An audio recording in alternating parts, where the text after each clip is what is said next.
Hi, I'm David with EV World News. We're talking about electric vehicles, green energy, and the stock markets. And I'm back today on a Wednesday with our resident engineer, Mike Herzog. How's it going, Mike? Man, I'm doing pretty good today. I didn't tell you this on the beforehand, but I had one of my all-day EV courses yesterday, Oh, teaching Lord. on everything. No, it's great, and it's a compliment to this show and being on it because it is. Anytime I get a question, I can rattle off so many current events and facts about the EV market and what that looks like just really quickly, and it's yeah. So hopefully, maybe making some more LinkedIn connections out there in the world of EVs to get some more viewers. But hey, can you comment about such or this manufacturer, this developer? You know what? I can. That's Because we Here's covered the it. latest news. Can you talk about Ford's move to more hybrid? You know what? I can talk about that. Yeah, That's that is, great. that is funny. Was it a Mhm. local thing or was it No, it's a Zoom national type? through a training company, and so there was a couple people from New York, a couple people from California, a couple people from Kentucky, and then just a handful of random people through the rest of it. Were they more like grid professionals? They are a lot of it's policymakers, and it's more what I teach is really more focused on grid impacts. But it's when you talk about EVs and how they exist out in the world and trends and topics, like man, I got a Rolodex in my head of I 2,000 things we've talked about on this show and those know. come up. Yeah. I try not to talk about the same stuff, but sometimes I will tell you that in the past like 2 weeks, the Meta buying the 6.6 gigawatt hours of nuclear capacity has dominated it. It's Every time all I over. pull up, Mhm. there's somebody new reporting on the same thing every day. And it's kind of funny. It's like, man, that's from 2 weeks ago. Stop telling me that's current news because that's from 2 weeks ago, you know, and can only cover that so much. It's like even today, AI data centers driving unprecedented grid demand. And Check. Yes. Yeah. yeah, so, yeah, data centers projected to consume, this is by 2028, anywhere from 6.7, which that's oddly specific, to 12% of US electricity, up from 4.4 in 2023. So they're saying in a 5 year span, it'll go from 4.4 to maybe as much as 12% of the US grid. It's insane. And we talk about it a lot because it's the news. It's the news in the power industry right now that we see. Just like for reference, I know this is a local reference, but we call it data center alley, in quarter section, square mile area where there's Google, there's Facebook. What used to be Yahoo isn't that far away. There's a Mhm. couple private data center developers in there, and with all of the expansion, that little tiny, quarter section, square mile area consumes more power than the capital city of Nebraska, which is a population of 300,000 people. It's just crazy. It's just crazy. So we see it a lot. It's a big deal. It's one of the big comments I always have in my EV classes, like electric vehicles are going to be an issue someday. Locally, your panel in your house, the lines in your neighborhood once everybody gets one. But don't be fooled. The problems we're seeing today is data center growth. It's all Well, data centers. EVs are a drop in the bucket. you look at the solutions that EVs present with vehicle to grid and with the idea like we had a whole thing on that I just love on the Chinese cement mixers that had the battery swap technology. Mhm. Think about the grid stabilization from something like that. I mean, having those 300 kilowatt hour batteries sitting there charging Yep. continuously, and then the next day during the day, they're all charged because they all charged up overnight, and you have all that power available during the daytime. Hmm. And I mean, that is a big hit for grid stabilization. I don't know It's how yeah. much more stability you present than something like that. No, EVs, and that's every chance I get and talking to people and whoever it is, it's this is not EVs. Like EVs are put them in a different bucket. Like that's the grids handling that very very differently and in a positive way. I think this is all hyperscale data center growth that now in huge quantities of power. So I love AI. Okay. I subscribe to multiple AIs with them constantly. I'm constantly asking questions. Even a lot of, I probably, we do the show 3 days a week. I figure I save 30 to 45 minutes a day on those 3 days getting the content for the show using AI to help me pick articles. Mhm. Okay. And so I've written some scripts to do that. Even our stock ticker, Yogi, I think, has it programmed to automatically create itself at a certain time of the day to do that. Yeah. Okay. So our producer for the show, he does this. And so we have all these things. On the flip side, AI does not create jobs. It's the opposite, right? And so I'll tell you, so like, for those of you that don't know, Mike and I are working on some projects to sell energy with eventually it being nuclear energy, Mhm. but we're providing power to what seems to be manufacturing. Our avatar seems to be manufacturing. Manufacturing drives jobs. We have a current administration that's trying to drive manufacturing and manufacturing because that creates jobs. Jobs require housing. Mhm. Um, but to have manufacturing and housing, you have to have energy. And so what happens is you have this terrible, it's chicken and the egg, but you also need a place to lay the egg, right? Yeah. And so 100%. yeah, Yeah. you need the chicken coop as part of the process too. So you have to have all of these things. And so these cities that are trying to court manufacturers don't have the power for it.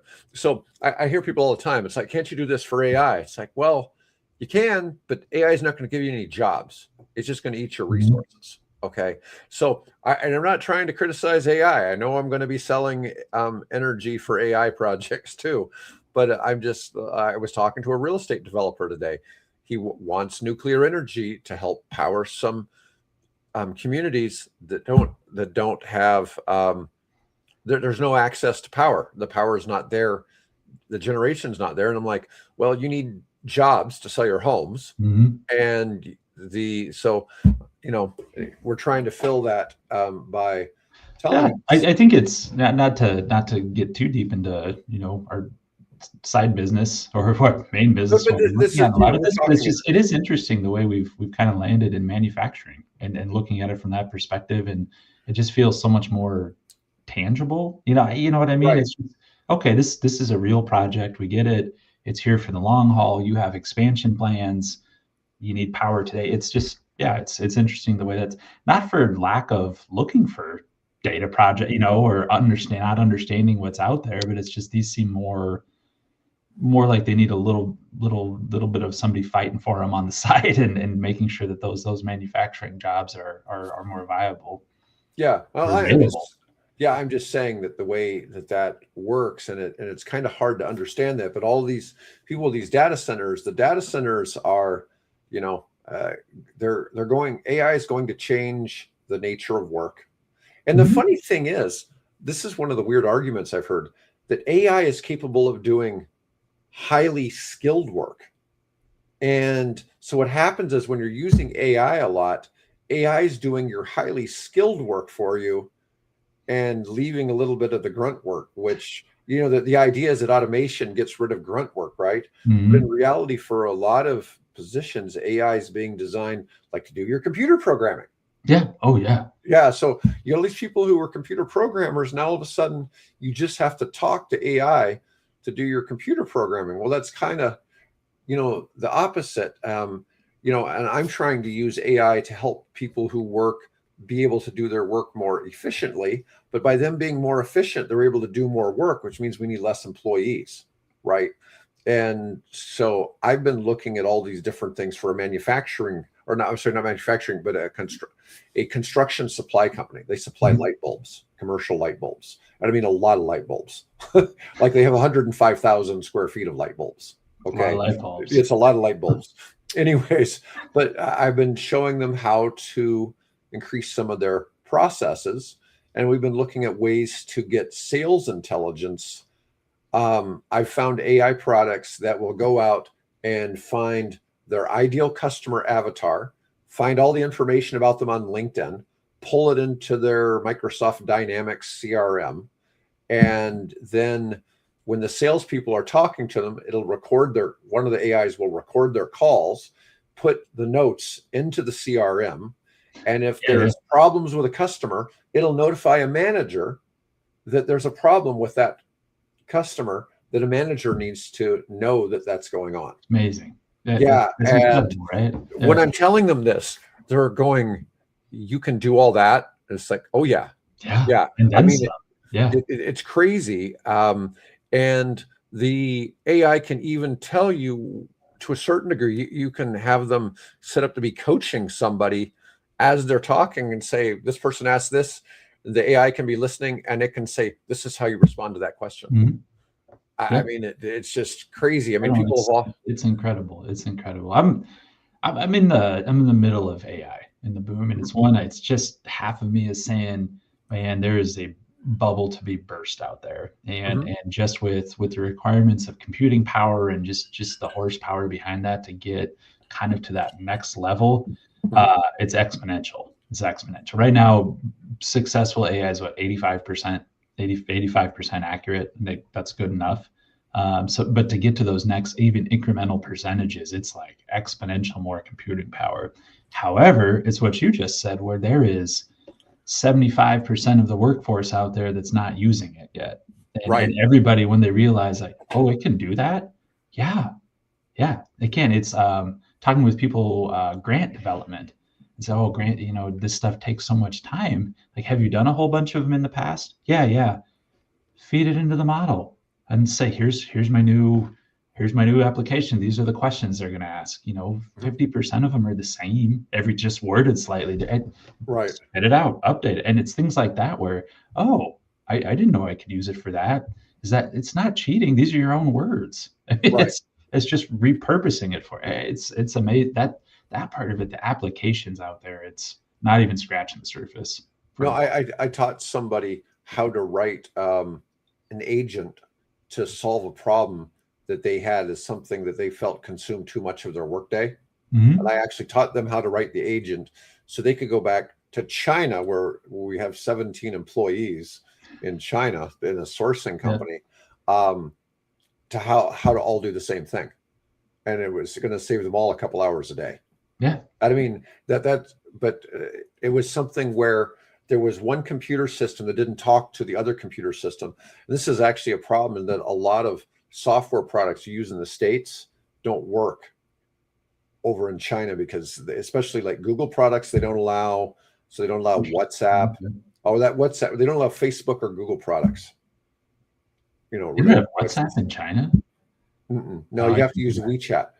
Oh, because God, everywhere else in the world, it's all WhatsApp. I mean, if you don't have WhatsApp on your phone, you're not communicating. But you can't use WhatsApp in Dubai. You can't use it there either? Really?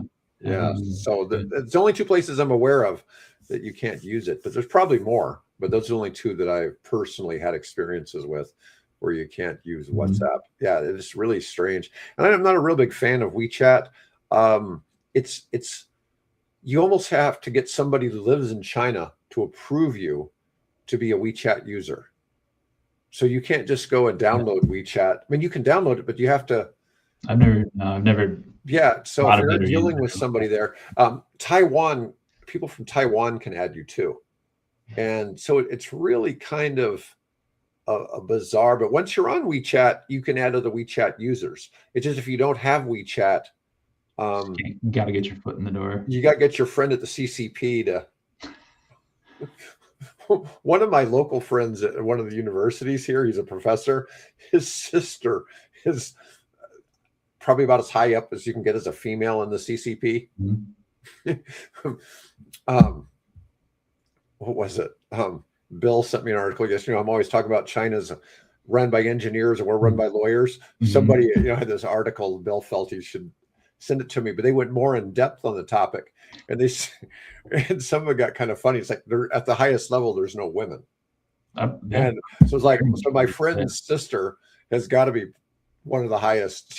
She's over all the medical manufacturing in I can't remember which province, but it's just kind of funny to see this kind of stuff with the CCP. So certainly not a fan certainly not a fan, but I've always thought that guy was a spy. He certainly, and he fits the bill. He even kind of looks the part. He looks like Yeah. he's probably was in the military or something, and he just has that Just look. one of the, yeah, just like, okay, you're one of those, you're giving off that vibe, But he runs an engineering department for Nebraska for the university system. Anyways, but back to the whole data center problem. So PJM Interconnection unveiled an emergency plan to manage AI-driven power surge. Texas becoming the top data center market. Now, PJM that's all East Coast, right? It's East Coast, mid-Atlantic up through upper Midwest, in that block in there. Yeah. FERC approved a central U.S. grid plan. You were looking at that not too long ago, weren't you? Yeah. I'm familiar with that, and I'm familiar with PJMs. I've supported some development in that area, and yeah, they just completely changed it. They're right in the middle of their transition right now. We'll see if they hit their dates. They're really far out, but I don't know if they're going to be able to hit it. Do you know what SPP is? Yeah. What is that? So that's where we're at. That's the Southwest Power Pool. Okay. So it's similar to PJM, but it covers Oklahoma, Kansas, parts of Missouri. Maybe not Missouri. Maybe that's a different one. Nebraska up through the Dakotas, and they keep expanding too. They're all growing. SPP warning: peak load could jump from 56 gigawatts last year to 105 by 2035. So they expect it to be just slightly short of doubling. It's crazy, and that's probably based off legitimate numbers. I'm sure where people have come in and made these requests and want to develop and put in. There's still a little bit, and the industry is really trying to eliminate this, but site fishing, because power availability and infrastructure costs can be really, really big. If you have to build or rebuild a new transmission line, I mean, that's a $50 million, $100 million project, easy. So you want to pick a spot where you don't have to do anything like that. So always it used to work. We're going to submit for 5 spots, and whichever one comes back the cheapest, that's what we'll go with. But in the meantime, when you're planning the grid, I have to study each one of these spots. And then when you narrow your list down, I have to study those spots again, and I have to study it. And when you couple that with renewable developers doing the same thing, they want 5 spots, data center wants 5 spots, then exponentially, like, that grows really fast. And that's what gummed up the entire works of people just fishing. Like, what's the cheapest? Well, I remember like 3 years ago when China banned Bitcoin mining. You had all these Chinese Bitcoin miners wanted to move to the United States for cheap power. Mm-hmm. And so you had this issue. And I remember talking with numerous states. Nobody had spots. Yeah. I mean, it was really hard to find a location that had excess energy that you could go. I mean, a lot of it was infrastructure. It's like, okay, here's a location in Missouri where 20 years ago they were manufacturing steel, and it doesn't do that anymore. And so all of the transformers are there, all the power lines are there. We could give you the kind of energy draw there if we had the excess energy to sell you, right? And it's like, damn, and that's we're going back to that point. It's like we keep talking about. There's all these places want electricity. They have, they may have a way to get transmission lines, but there's no way to sell them power. There's no power. Yeah, there's no power available. And it's like talk with developers in that space and work with some private investment, looking at developing, and it's an interesting play. It's like, yeah, there's money to be made. There's things out there, but we'll just find all the easy spots are gone. Like we'll find a great location and it's going to be ready and there's power, and it may be 5 years ago, but those have been gone for years, and like the lines out the door with the largest companies in the world, your Metas and Alphabet and everybody, that they're in line ahead of you and have unlimited capital to throw at this. So you're not going to get it. I'm sorry. Yeah, it's nuts. When we have stories like the guy we had on from Denver who was trying to get a couple of EV chargers hooked up, and it took him 2 years. Mm-hmm. I mean, some of that stuff just seems absolutely ridiculous that it could be those kind of problems. And yet at the same time, aren't there still green energy projects out there that haven't really been connected to the grid yet, that bringing in no revenue? That's number one reason why green projects go bankrupt, is because they're never connected to the grid in time to be able to actually start selling power and pay their bills. 100%. It's just between supply chain issues, critical pieces of equipment are years out. And this is not an exaggeration. Some pieces of equipment used to be high voltage equipment 6 to 8 months. I mean, it was a long lead time. It was a custom order. You know, you had to put in your specs and do everything like that. But those things that used to be, okay, put in your order 6 to 8 months. I mean, it's 2 to 3 years now for, you know, bread and butter components. This is not exotic. This is not a, you know, specific puzzle piece widget we have to fit. Like, every project needs these, but it's years out just to get basic equipment anymore. Did you see the news in the last couple of days about what Canada's doing with the EV tariffs? Yeah, I did see that. Dropping from 100% to 100% to 6%, right? Yeah, but they're going to limit it to 49,000 vehicles per year. I didn't see that part of it. Okay. Yeah, but they expect Tesla to be the main. So Tesla will bring their cars they make in China over here instead of from the States. Yeah, but that's a pretty big deal. So we're going to probably see BYD dealers in Canada. You know, that's what's actually that course I taught yesterday. That was one of the closing comments of like, watch this, because it's the case study. If we open up the U.S. market to Chinese vehicles, like, let's watch Canada, see what happens up there. Yeah. Oh no, that's going to be it's going to be bonkers, because if BYD starts selling their vehicles up there, man, it's going to be really tough for the U.S. manufacturers to compete up there. I think so. Really tough. I think so. Yeah.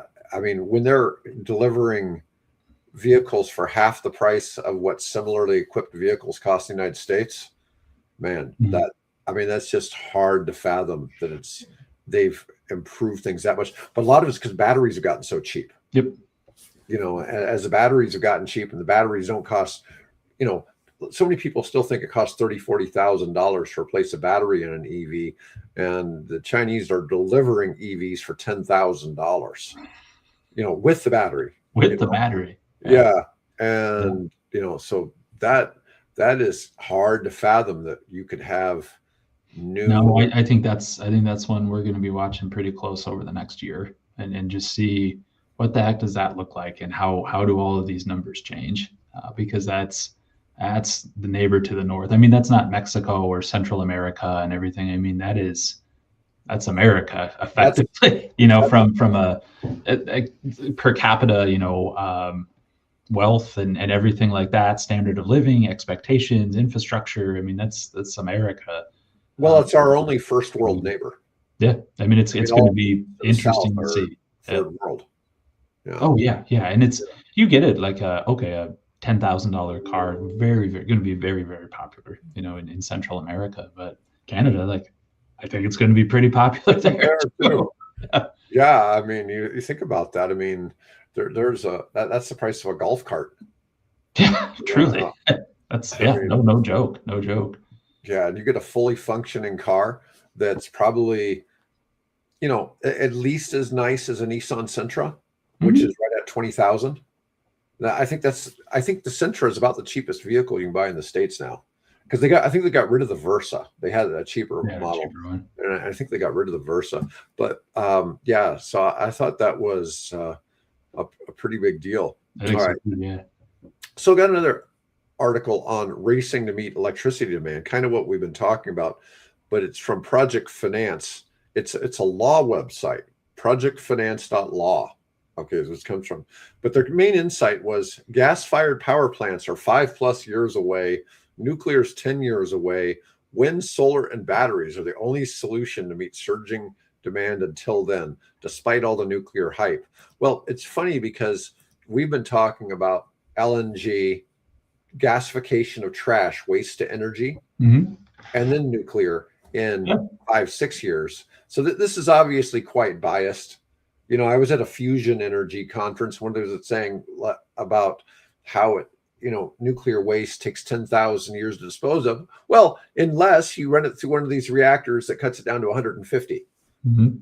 And it's like, so, there's solutions and all kinds of things. People have bias, and, we see a lot of this, but, Well, and we see it on both ends, and it's one. There's no place for renewables. They're unreliable. Hey, we need resiliency and reliability in the grid.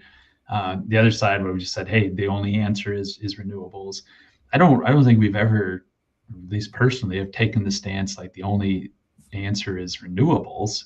Like, because the sun doesn't shine at night. What do you do? Like, well, we know that we have gas. We have nuclear today, but renewables help. Our peak load periods are when the sun is shining. It's one of it helps. It's a positive thing. It takes away from it. Is it the only answer? Is it a standalone solution?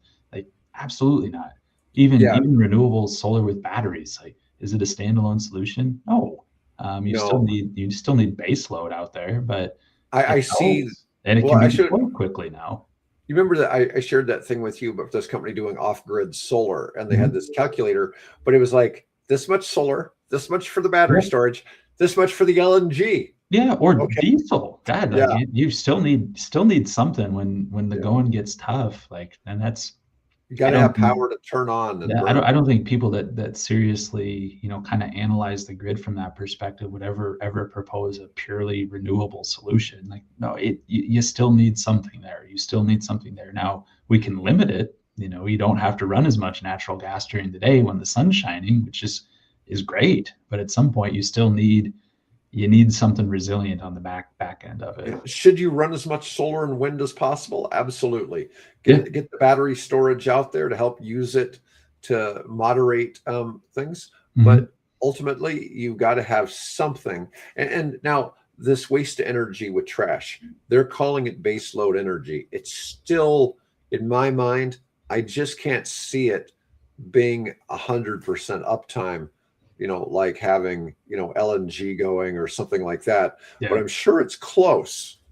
You know what I mean? They It's claim close. they can get real close to it. And it's locally, it just closed within the past couple of years. We had methane collection on one of Hmm. our landfills that powered generating turbines off of that, and that had just dang near 100% uptime. You take it Nice. down for maintenance a little bit, but otherwise those things just ran and ran and ran and ran. Um, Why did they take it down? Was I it? don't I don't know, to be honest with you. I don't know. Maybe it was one of those just end of life, and they didn't want to put it back in. I truly don't know. I mean, I always go back to economics, right? It Yeah, right. Yeah. but you and I talk about this a lot of times. It's like if they were doing it somewhere where it was close to the city, so there wasn't a whole lot of transmission cost, you know, Hmm. And it would. I mean, this is just up here in Douglas County, the Douglas County landfill. Mhm. So I don't know why they got rid of it. It just seemed like it ran. Maybe O&M costs, OpEx was way too high. I don't know. Yeah, and I'm wondering. So one of the things is our power here in Nebraska is pretty cheap, and I'm not sure if the gasification projects of the wet waste to energy, converting it into LNG, if those have would make great economic sense in some place. Because like even some of the stuff you and I've talked about, I've been asked, well, how close is it to a good trash source or a larger population center Mhm. where we could pick up trash and haul it and then burn it at the site. And I'm like, well, probably an hour away. I was thinking like St. Joseph, for instance. Mhm. Um, looks like it's about an hour away on the map. And anyways, but I'm just not sure that how the economics play out. If you can burn LNG and generate power for 6, 7 cents, um, and the trash, I figure is probably more like 9, 10 cents. Do you know what I mean? Yeah. But when we get to nuclear, it's probably 7 cents. Mhm. You know, but the once again, the key advantage of nuclear is that it's right there where you're going to use the It's power. on site. Yeah, and Yes, you cut out that transmission it cost, just and that runs. It just yeah, runs. yeah. And you don't have to worry about it the same way. But it's funny because that's a change in nuclear, right? From the idea of worrying about the is the thing going to melt down or whatever, Yeah, yeah. and it's just a different you know a different concept. But it's interesting because this article is trying to talk about both the lack of investment in clean energy, but how it's the future. But over in China, they're putting in massive amounts of wind farms and solar farms and all that. But China has such a demand for electricity. They're even increasing at the same time they're doing all this. They're putting in more coal-fired power plants. So they're absolutely throwing everything up against the wall to try to compete to meet their own energy demands. And that's it's interesting to kind of see how that is playing out.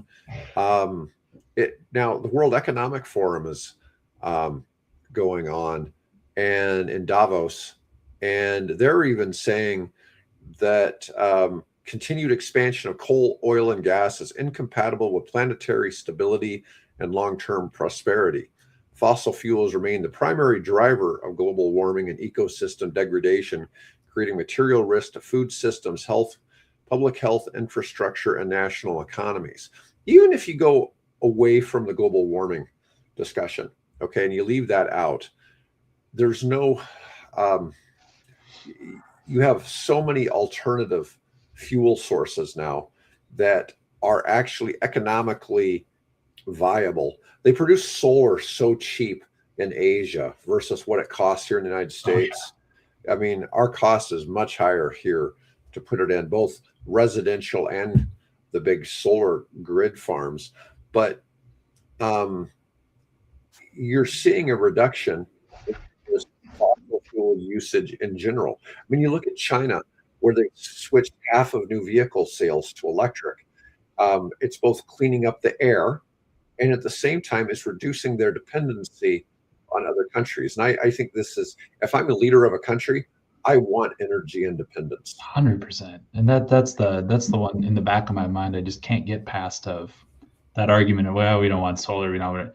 Boy, that's independence, though. I mean, Yes. that is your 100% American solar energy. Oh, and electric vehicles too. Of like, boy, why?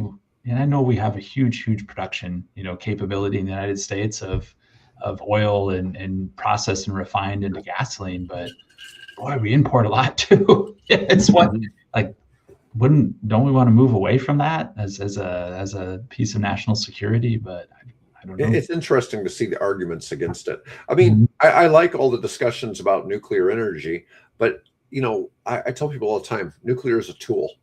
It's a tool in the energy makeup, and there's a bunch of tools there. They all have their place, even if geothermal brings bad juju. Just don't go to the wrong island. don't upset the gods underneath the island. Yeah. But some of the arguments at Davos and the World Economic Forum is that some regions are becoming uninsurable, and climate risks are increasingly showing up in how countries are rated by financial markets and in company accounts. And that's been an interesting piece, because you look at how insurance rates have changed in Florida and California in particular, because of hurricanes and all that. Hurricane, wildfires, wildfires, repeated in the same areas. Yep. I'm not so sure about the climate change argument on some of that, but I do think, you look at wildfires. Well, a lot of those wildfires were caused by the power company. And, the power company was responsible for a lot of that. So if you didn't have the power company, it's still human caused, right? It's a human caused problem. I mean, they think most of lightning causes forest fires, right? But to be fair, I don't think that's the case, that's most of them anymore. I think most of them are accidentally man-made. I don't think it's arson. I'm not saying it couldn't be arson, but I think most of the time it's just something got screwed up, something wasn't maintained right, and it caused a fire.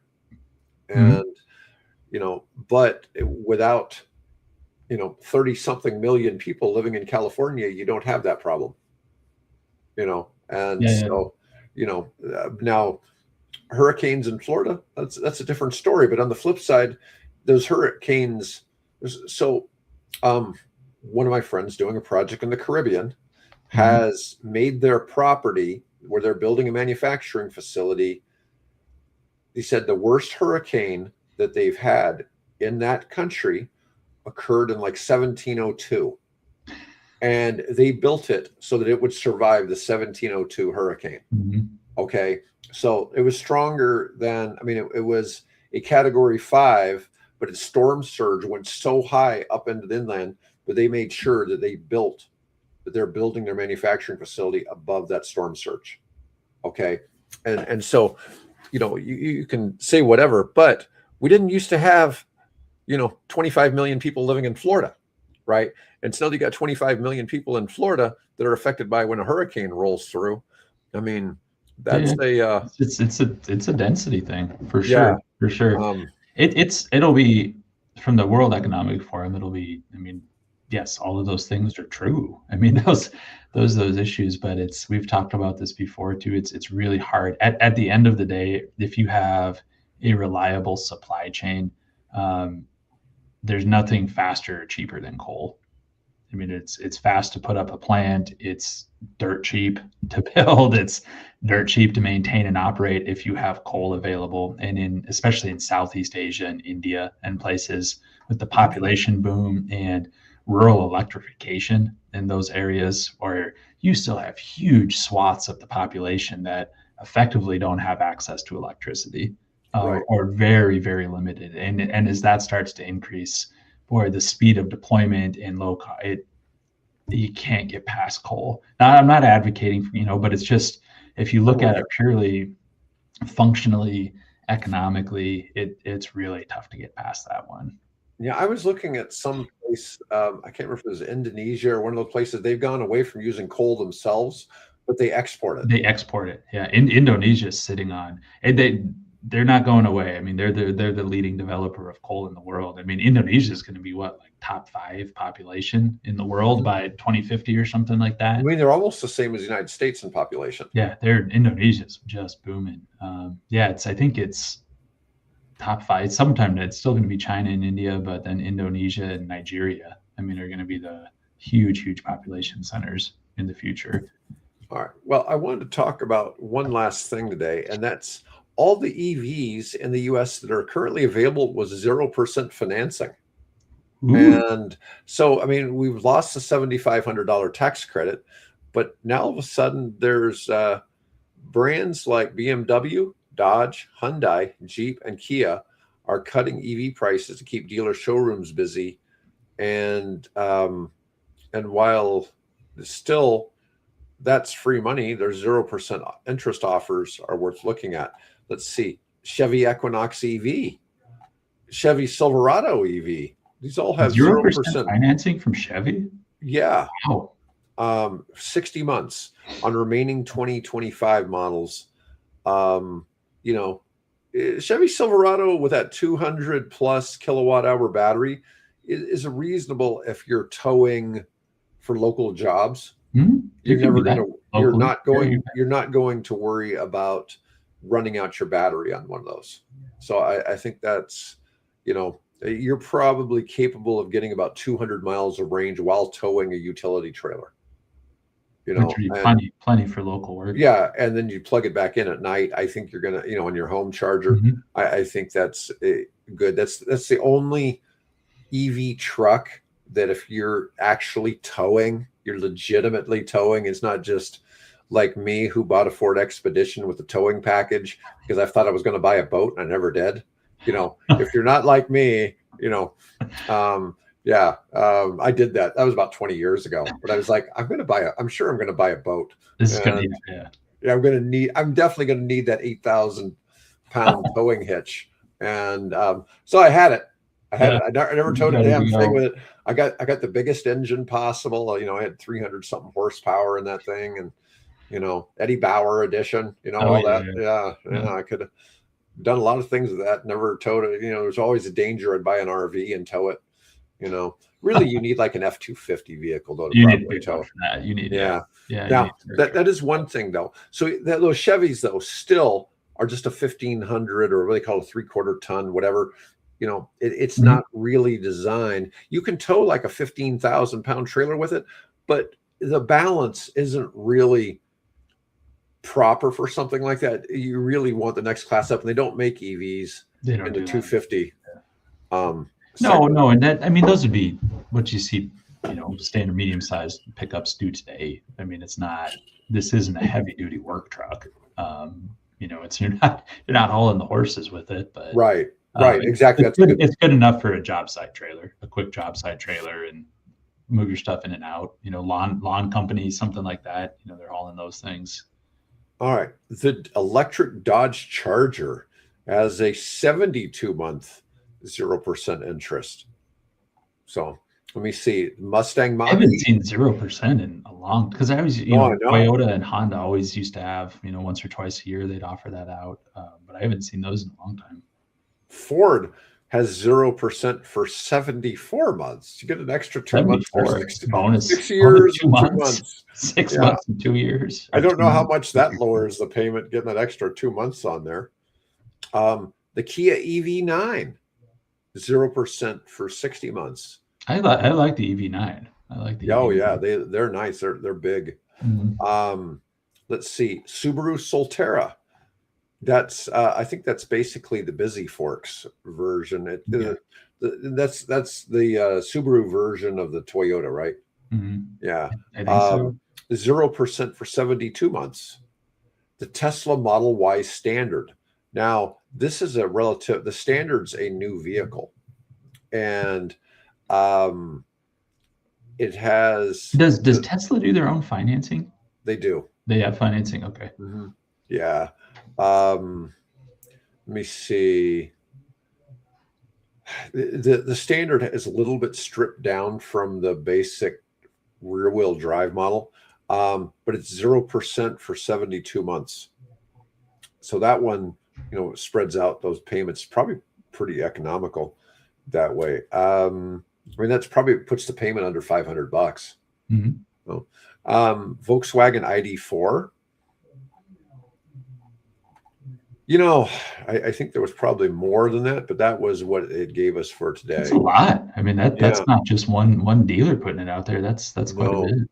No, you've got Kia, GM, Tesla. Mm-hmm. That's quite a few companies. I'm gonna go look at that Kia. I'm not in a hurry, to change out my car right now. I like it, but on the same hand, I kind of like that vehicle. Mm-hmm. No, that's nice. There's some pretty good deals out there. Mm-hmm. They're trying to stimulate demand again. Bill and I, last week we were covering. So despite the incentives going away, there's 30 new EV models for 2026. Oh, yeah. 30. That's wild. And there previously wasn't 30 EV models. And now all of a sudden 30 are being introduced to the US market. And I mean, it's just, it's staggering what that growth looks like and what we keep seeing in the space. Mm-hmm. Anyways, that's all we got for today, folks. I want to thank y'all for chiming in. I'll be back Friday with Bobby. Bobby will be my co-host on Friday, Oasis Amps. And because Bill is off talking about solar farms and beehives or something like that somewhere. Maybe him and I have a meeting on that tomorrow with somebody, but it's not till late afternoon. Yeah. Tomorrow at 4:15 Central Time, I'm going to be on E360 TV, which you can view on Roku and some other networks. I'm on a panel that's being moderated by Professor Alan Tratner. Nice. And I'm going to be talking about what's going on in the nuclear energy space. Originally, he thought I was going to be talking about economics. He wanted me to talk a little bit about fission and fusion. And, I can give a spiel on that. I don't claim to be an expert on tokamaks. But I know enough to be dangerous. I know. I know more than most people, And that's what's kind of wild about the whole EV space. The more I've been in it, the more I realize, man, there's just so much I've learned in the past couple of years. And it's like for somebody normal to have any clue what's going on. Jump into it. You realize how big that gap actually is. Yeah. Yeah. The knowledge gap. And it's tremendous. And people have all of these, ideas that I think are being paid for by the fossil fuel industry to get them to not buy EVs because they see Tesla as this major threat. So Anyways, all right. Well, Mike, I will talk to you later. And everybody, thanks for chiming in. I'll be back, like I said, on Friday with Bobby from Oasis Amps as my guest. Have a great day.